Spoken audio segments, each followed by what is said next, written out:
Gandang umaga po sa inyong lahat. I feel a little like Elijah because Elisha was taking leave and was going to be his successor. Well, I feel like Elijah, I said, because Reverend Anthony Valens is flying back to Myanmar on Tuesday. He's one, in case you didn't know, he was one of my best students in the seminary. But he has to do the mission back home in Myanmar. So we're sending him off. Will be his last assistance at Mass here at the shrine. Okay, SM says every time you go to SM, we've got it all for you at SM. We've got it all for you also in the church. We've got all sorts of characters. You've got me. I hardly smile, I know. And people think I am an ogre because I hardly smile. But I do. I'm a very emotive person. I'm not an angry person. But we've got it all for you. We've got the likes of James and John, who were very impetuous, very impulsive. And so when the Lord, who was going to Jerusalem, was not welcomed in that Samaritan place, that place in Samaria where they didn't want anything to do with any Jew from either the north and the south. And here comes the famous rabbi, becoming known all over the place and passing through Samaria. O sino sa inyo hindi magagalit pagka ang bahay ninyo ginawa lang daanan patungo sa ibang bahay? There was a parish in Kamuning many years ago, St. Joseph's Parish. In order to go, for people to go to one road to the other road, they had to pass through the church. So when you're saying Mass in St. Joseph's in Kamuning, plenty of people were passing by, but they were not going to church. They were just passing by. And I was a little piqued. Well, I never said so many Masses there, but I was annoyed. When people pass you by, when you are ignored, when you are rejected, tell me if you're not annoyed. Tell me if you don't take offense. If people tell you to your face, you're a useless entity here in the parish. And James and John did what was natural. They were angry. And so James and John said, tirahin na ba natin, Panginoon? Yun ang tanong nila. Shall we call down fire from heaven to consume them? This is James and John. These are James and John, impulsive, impetuous, angry, bugnutin sa salitang Kabitenyo, Batanggenyo, bugnutin. Bugnutin si Santiago at si Juan. At ang ginawa nila, understandable. Tirahin na ba natin, Panginoon? Sabihin nyo lang. Kayang-kaya namin yung magkapatid. Anak ni Alfeo. That earned a rebuke. The gospel tells us the Lord rebuked them. And mind you, that word rebuke is used only in reference to demons. Therefore, it is a very strong word.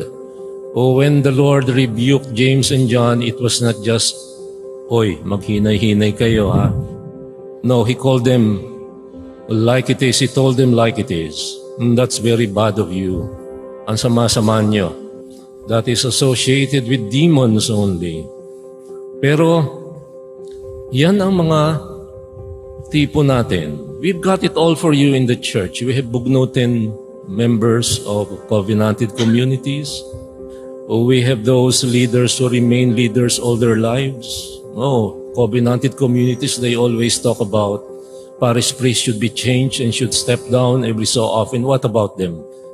They remain in the presidential table every time there is a meeting. The elders never step down. And once they have tasted power, they become different. Power changes people, huh? Power changes people. And then there is another one. We've got it all for you in the church. There was one who came up to the Lord and told Him, I will follow you wherever you go.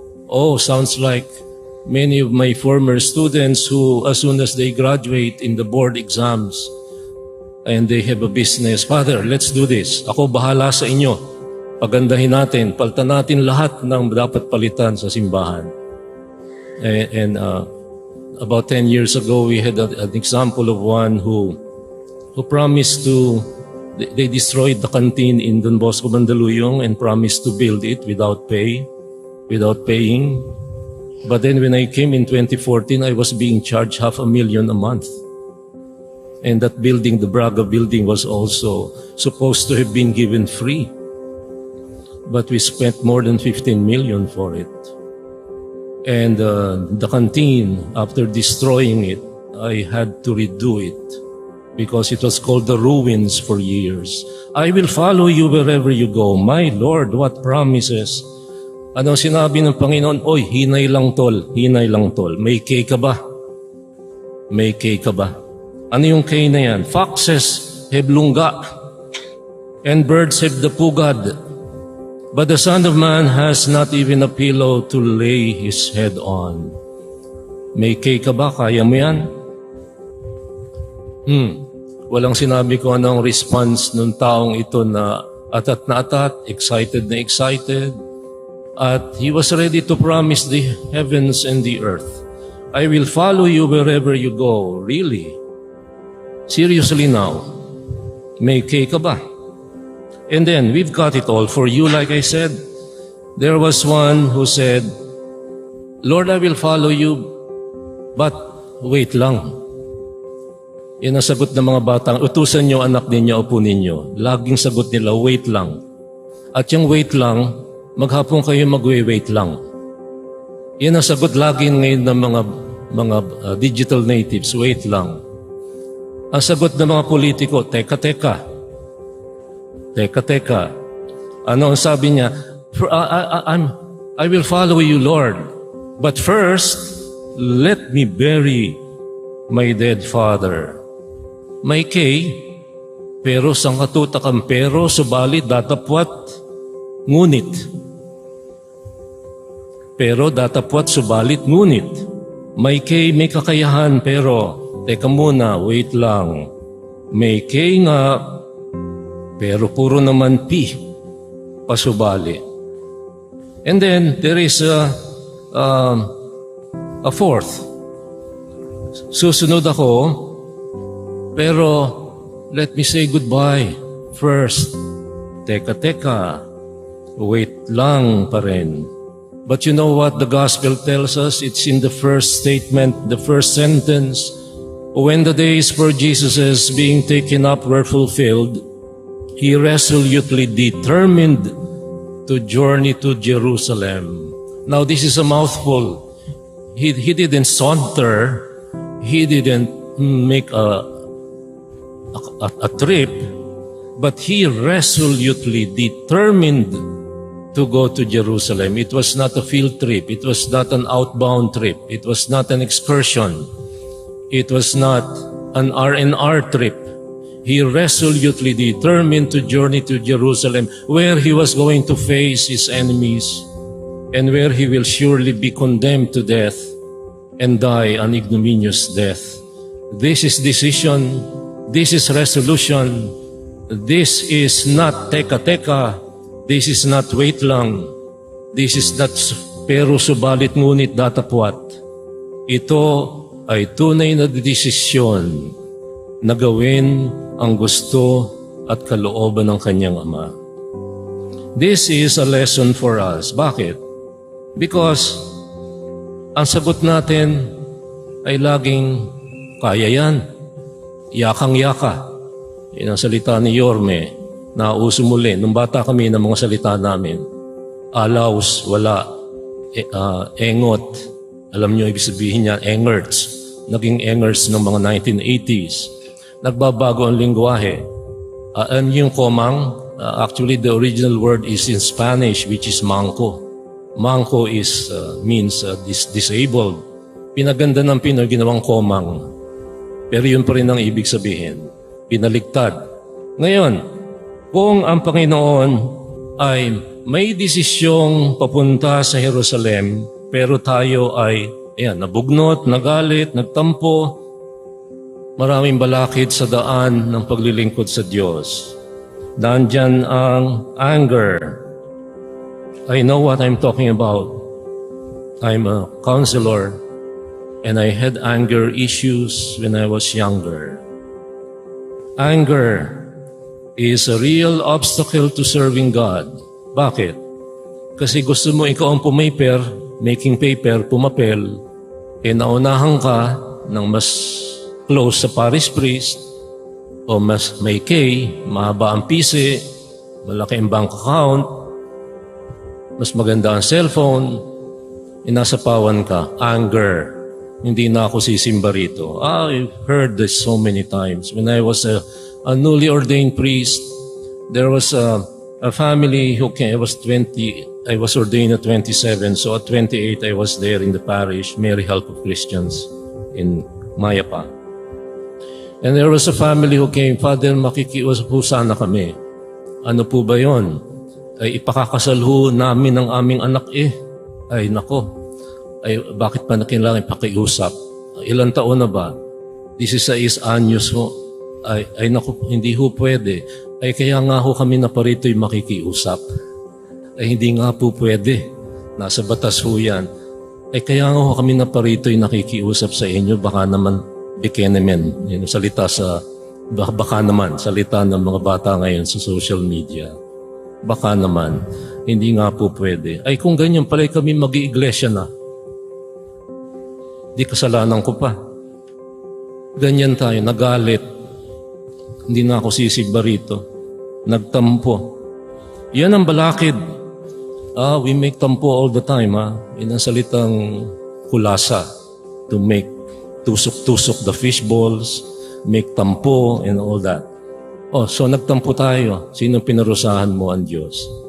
You know what? I have to tell you one good thing about the pandemic.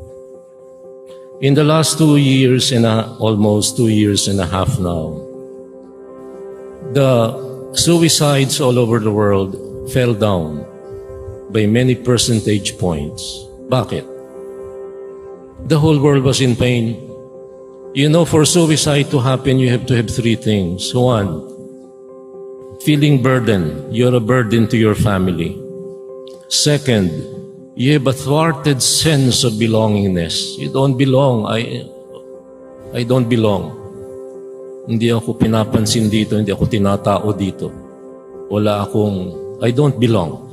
And 3 is fearlessness. The pandemic has brought us all on a level playing field where all of us are in pain, all of us are worried, all of us are afraid, and therefore we all belong to the massa damnata, the mass of suffering humanity. Our faith was sorely tested, but I can tell you one thing about us Filipinos that I tell my clients, and I know that in my counseling I always hear this.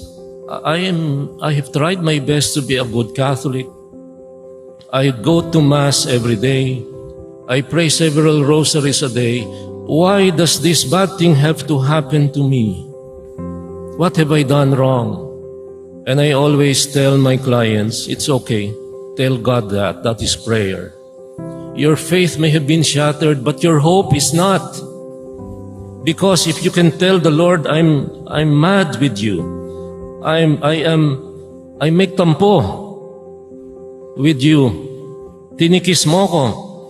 Nagsisikap akong magpakabuting tao, magpakabuting Katoliko, and here's what I get. Thank God, you're in prayer.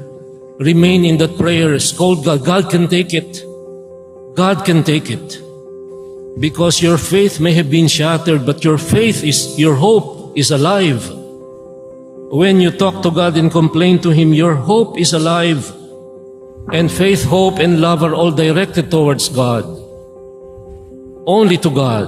And that means God is real for you still.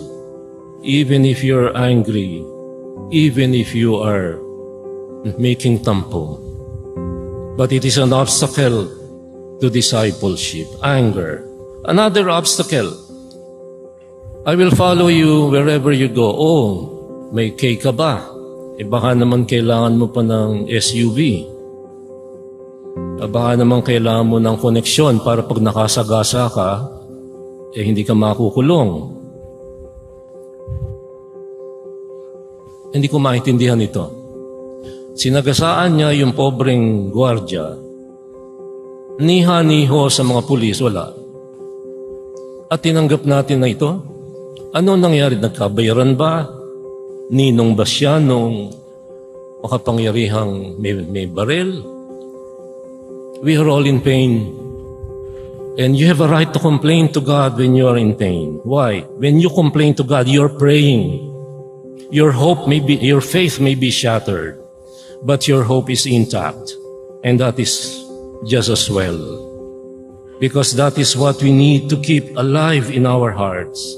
Discipleship then, when you look for perfect conditions, gusto mo perfect lahat ng conditions, gusto ko maganda yung unan ko, yung body hugger, yung kama na nag-a-adapt sa mga adipose tissues mo.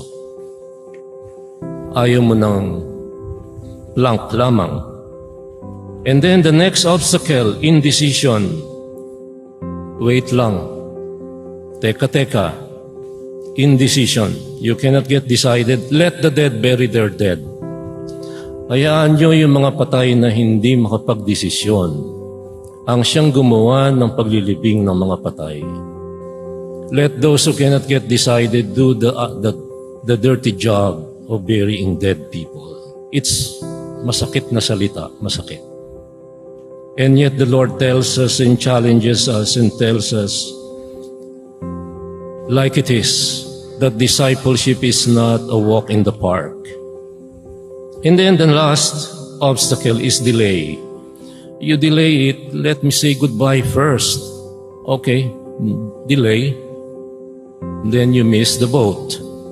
If the Lord had delayed going to Jerusalem and was not resolute going to Jerusalem, would the salvific act happen? Therefore, today, just to summarize what I'm saying, because the other week somebody thanked me for giving a long homily. It was very sarcastic. Very sarcastic. She was trying to teach me a lesson. Thank you for your long homily. You're welcome. I'm not gonna stay long. But I'm going to tell you the summary. And this is this. Don't go to Caltex, Petron, Shell. Go to Total. Discipleship is total. It's resolute. It's complete. And it is not tomorrow. It's NOW now.